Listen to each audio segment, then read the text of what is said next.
आप अन्न का दान करते हो तो अन्न प्राप्त होता है, धन का दान करते हो तो धन प्राप्त होता है। क्षमा पुराण की कथा कहती है प्रेम का दान करिए तो सामने वाले जीव से भी हमें प्रेम ही प्राप्त होगा। प्रेम का भी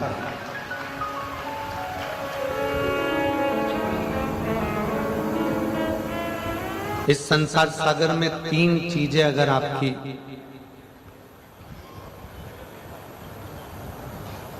सुधार कर रखोगे तो परमात्मा को मिलने में देरी नहीं लगेगी। तीन चीजें ऐसी हैं जो हमें खींच कर रखना पड़ती है तो परमात्मा की प्राप्ति होती है। एक नियत, दूसरी नीति और तीसरी नजर। जम के बोलो कौन कौन सी चीज है? पहले नंबर पर है नियत, दूसरे नंबर पर है नीति और तीसरे नंबर पर है नजर। व्यक्ति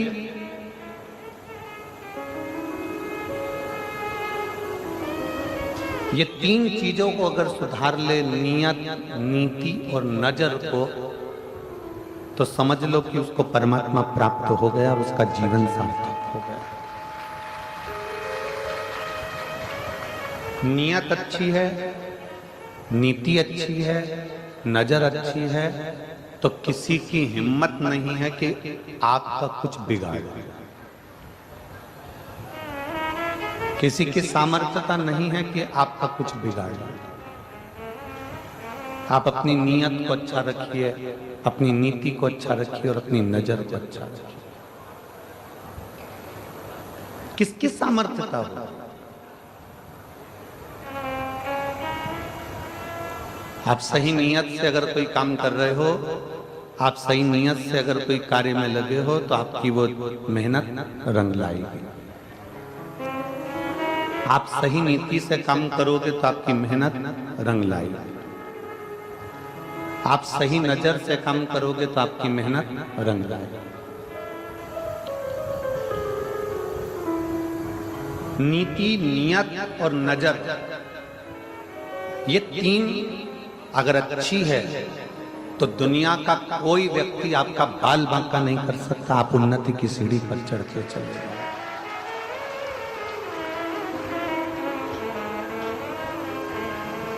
जब हमारी नियत बेकार हो जाती है, हमने सोच लिया कि मेरे को ये बहुत मिल जाए, ये बहुत प्राप्त हो जाए, ऐसा हो जाए, वैसा हो जाए, तो फिर कहीं ना कहीं दुख झेलना पड़ता है।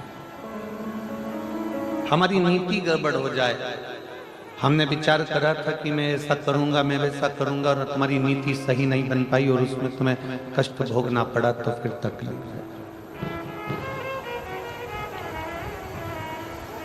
नियत, नीति और नजर,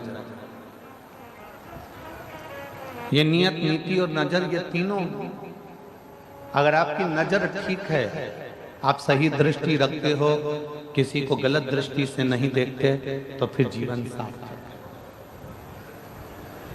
रामायण कैसे हुई? महाभारत कैसे हुई? रामायण होने का कारण क्या था? स्त्री का सम्मान नहीं हो पाया, इसलिए रामायण हो गई। स्त्री का सम्मान नहीं हो पाया तो महाभारत हो गई। और आज भी इस कलिकाल में अगर नारी को सही सम्मान न मिल पाए, नारी को सही स्थान न मिल पाए, नारी को सही इज्जत न मिल पाए, नारी का अगर सही आदर न हो पाए, तो ऐसा लगता है कि आने वाला समय भी महाभारत और रामायण का रहेगा।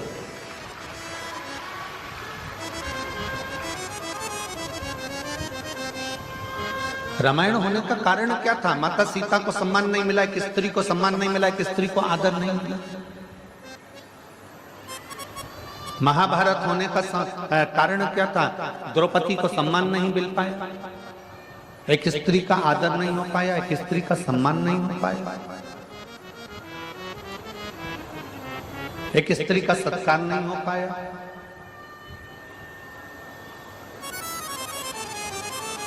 उसमें भी ये तीन चीजें बिगड़ी थी। रावण की नीयत बिगड़ गई थी, कौरवों की नीति बिगड़ गई थी, और जितने सभासद थे उनकी नजर बिगड़ गई थी। आप क्या देख रहे हो? आप क्या विचार कर रहे हो, क्या सोच रखते हो, क्या दृष्टि रखते हो, ये आपके ऊपर निर्भर करता है। आज छोटी छोटी बेटियों के साथ में, छोटी छोटी कन्याओं के साथ में, छोटी छोटी लड़कियों के साथ में, छोटी छोटी बेटियों के साथ में गलत कृत्य हो रहा है। उसका कारण केवल गलत चीजें मोबाइल पर देखी जा रही है, गलत विचार रखे जा रहे हैं, गलत नियत रखी जा रही है, गलत नीति रखी जा रही है, और गलत नजर रखी जा रही है।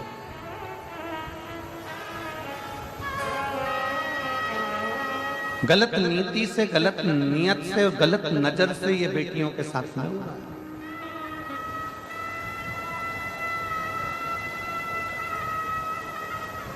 जो बेटियां अपने कंधे पर स्कूल का बैग भी सही से धारण कर कर नहीं जा सकती, वो इतनी इतनी सी बेटियों के साथ में गलत कृत्य हो रहा है। हमने पहले भी एक बार कथा में कहा था, उसके पीछे बहुत बवाल मचा था। हमारी बात का लोग विवाद बहुत जल्दी करते हैं। हमने पहले भी कहा था कि लंका का राजा रावण ने सीता को छुआ था। लंका के राजा रावण ने मां जानकी को छुआ और लंका लेकर गया। तो आज तक दशहरे पर, विजयदशमी पर पूरे भारत की भूमि पर रावण का पुतला जलाया जाता है। इस व्यासपीठ के माध्यम से मेरा इतना सा निवेदन है कि अब रावण को छोड़ो, और जिस मोहल्ले में, जिस नगर में, जिस गांव में, जिस शहर में, जिस क्षेत्र में छोटी बेटियों के साथ गलत कृत्य हो रहा है, उनको लाकर चौराहे पर जला दिया है।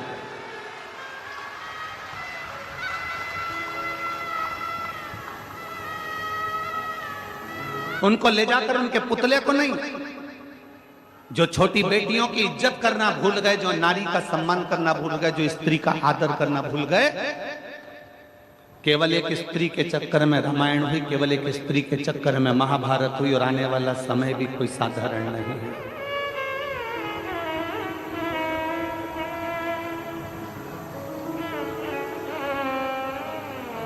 अपनी बेटी की रक्षा,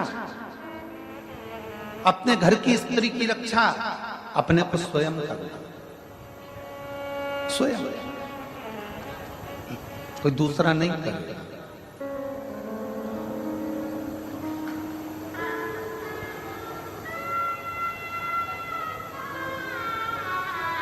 अपने घर की बेटी की रक्षा अपने को स्वयं करना पड़ेगा, कोई दूसरा नहीं करेगा।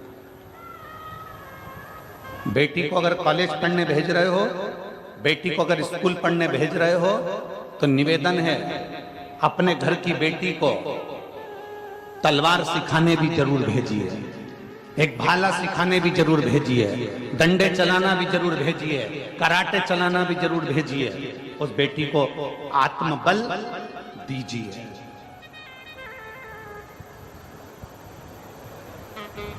नियत, नीति और नजर, ये बर्बादी की ओर ले जा रही है। कितना सुंदर परिवार है भगवान शंकर का। शिवजी की बेटी अशोक सुंदरी,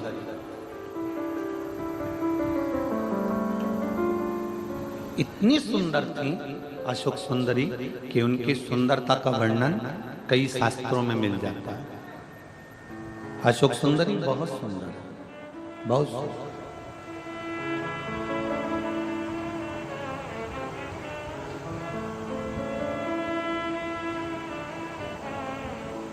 एक असुर राक्षस ने अशोक सुंदरी को देख लिया, बड़ी सुंदर थी देखने, और अशोक सुंदरी से कहा कि मैं तुमसे विवाह करना चाहता हूं। असुर कह रहा है, राक्षस कह रहा है, मैं तुमसे विवाह करना चाहता हूं। अशोक सुंदरी ने हाथ जोड़कर उस असुर से कहा कि देखो, मैं अपने माता पिता के बिना किसी अन्य वर को, अन्य पुरुष को, अन्य व्यक्ति को मैं देख नहीं सकता।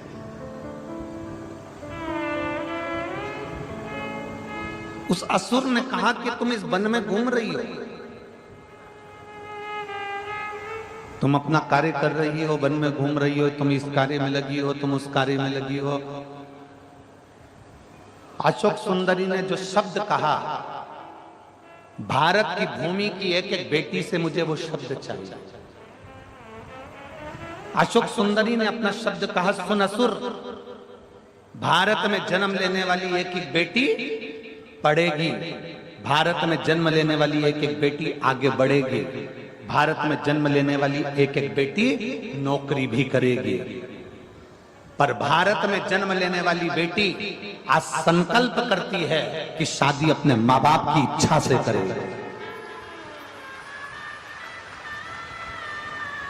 किसी दूसरे धर्म में प्रवेश कर या दूसरे धर्म के लोभ में या दूसरे धर्म के दिखावे में मैं नहीं जा सकता।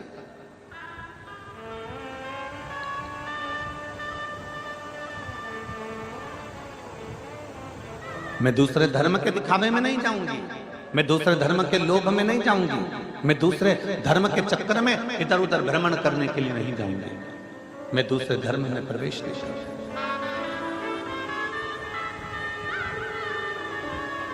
अशोक सुंदरी जैसी प्रबलता चाहिए, शंकर भगवान के बेटी जैसी प्रबलता चाहिए।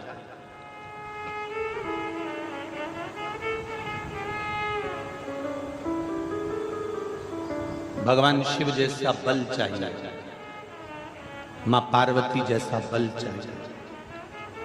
और जब बल अपने भीतर बढ़ता है ना, तो दुनिया के लोग कांपते हैं।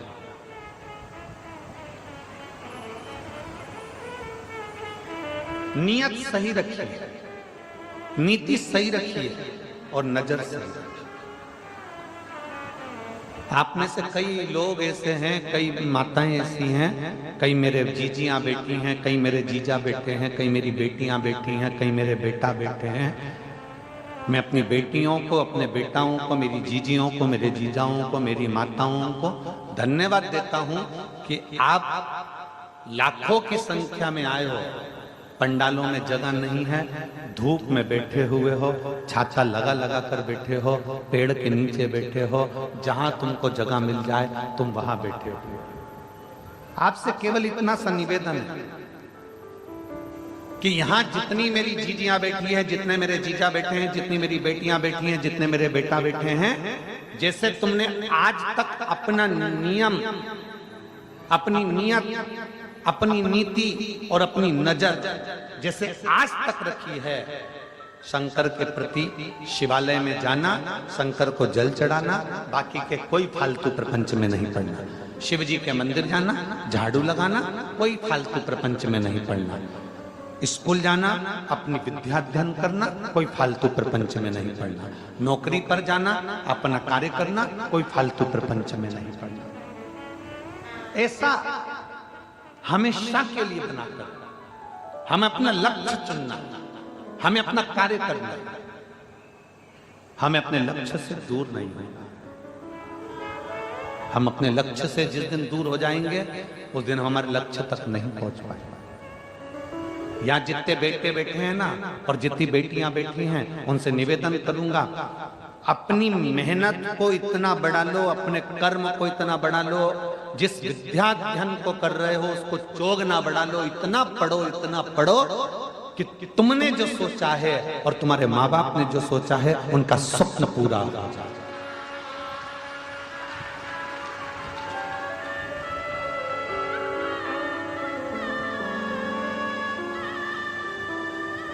काय से होगा? तीन चीजें यहां कथा में चल रही है। एक अपना नियत पक्की रखना, वो कहते हैं ना तीन चीजें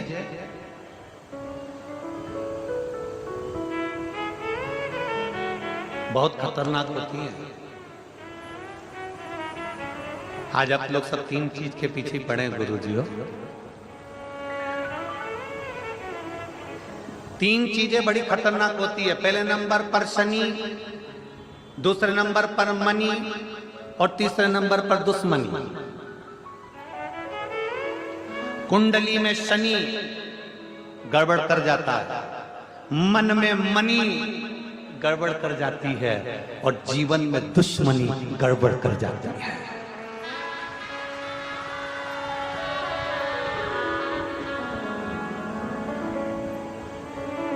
शनि कुंडली में अगर आकर बैठ गया तो वो गड़बड़ करेगा ही। शनि कुंडली में आकर बैठ गया तो वो तकलीफ देगा ही। मनी बाहर रहे, मन में ना। मनी पैसा जिस दिन मन में आकर बैठ गया ना, मनी जिस दिन तुम्हारे दिल में आकर बैठ गई, मनी जिस दिन तुम्हारे हृदय में आकर बैठ गई तो तुम्हें बर्बाद कर कर ही छोड़े, बर्बाद कर कर ही छोड़े।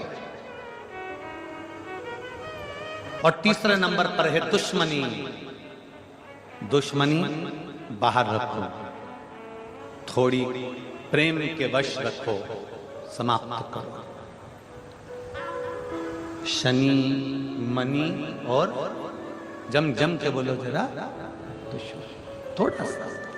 शनि कुंडली में आएगा तो तकलीफ देगा। मनी अगर मन में आकर बैठ गई, लक्ष्मी तुम्हारे मन में आकर बैठ गई। इसलिए कहते हैं लक्ष्मी को धन को तिजोरी में रखो, लक्ष्मी को धन को लाकर में रखो, लक्ष्मी को धन को आपके घर की अलमारी में रखो। लक्ष्मी और धन को, मनी को दिल में मत आने दो। पैसा जिस दिन तुम्हारे मन में आकर बैठ जाता है उस दिन व्यक्ति को पागल कर देता है। पैसा जिस दिन तुम्हारे मन में आकर बैठ जाता है उस दिन से तुम्हें नींद आना बंद हो जाती है। पैसा जिस दिन तुम्हारे मन में आकर बैठ जाता है उस दिन से तुम्हारी जिंदगी नरक सी हो जाती है, क्योंकि तुम कुछ सोच ही नहीं पाते, केवल लक्ष्मी मनी मनी मनी धन धन धन को सोच रहे।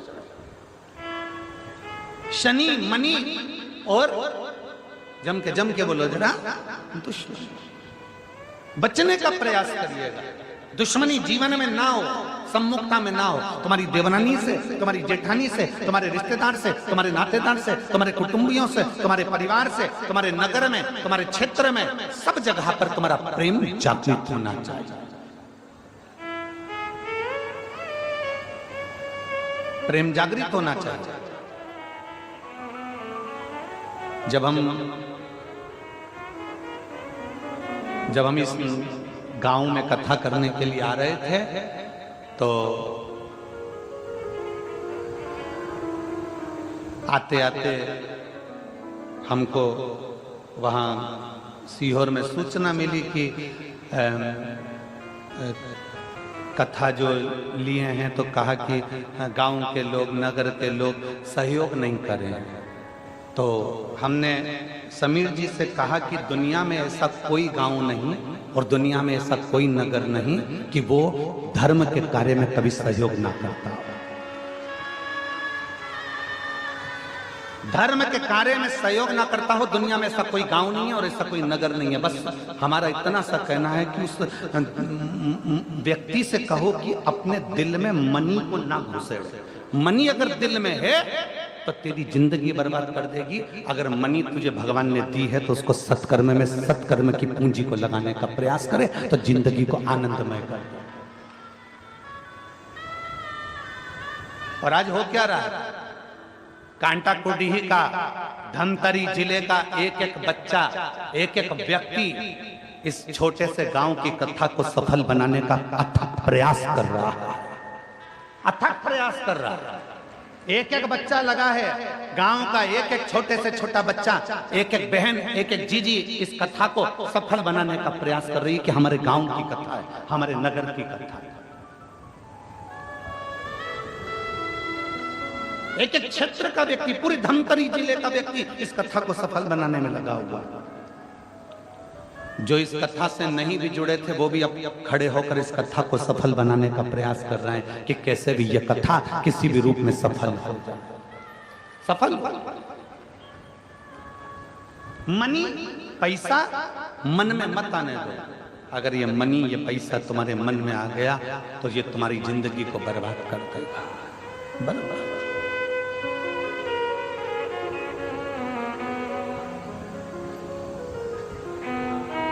भीतर शिव भक्ति को, शंकर की भक्ति,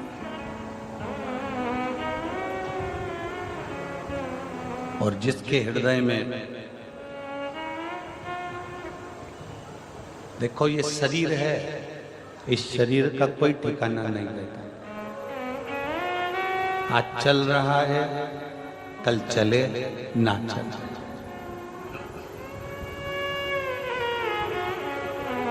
आज मन लगा है, कल लगे ना ना,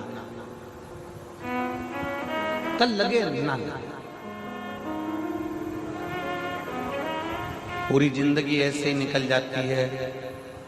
बचपन होमवर्क में निकल जाता है। बोलो बोलो जम के बोलो, बचपन जम के बोलो जरा, होमवर्क में निकल जाता है।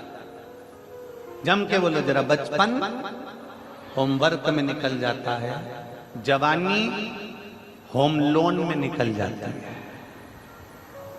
और बुढ़ापा अलोम और विलोम में निकल जाता है।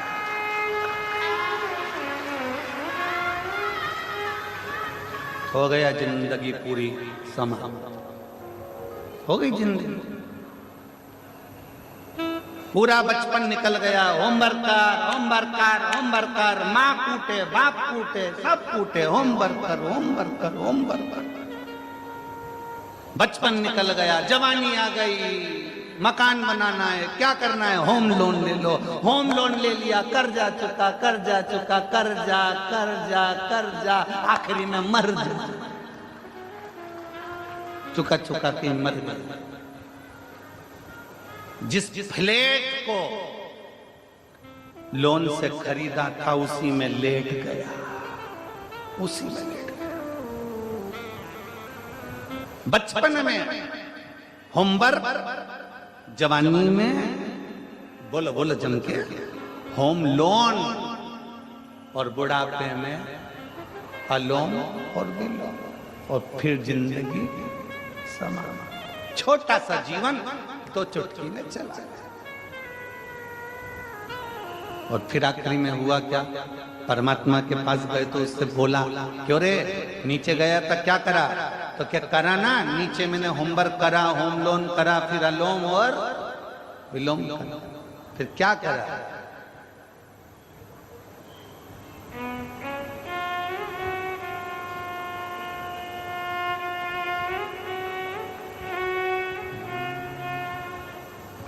हम तेरी दुनिया में आके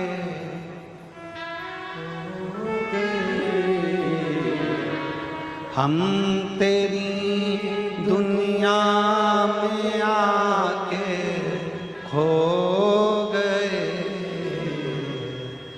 कर ना पाए शिव भजन और सो गए, कर ना पाए शिव भजन और सो गए। हम तेरी दुनिया में आके खो गए, हम तेरी दुनिया में आके खो गए,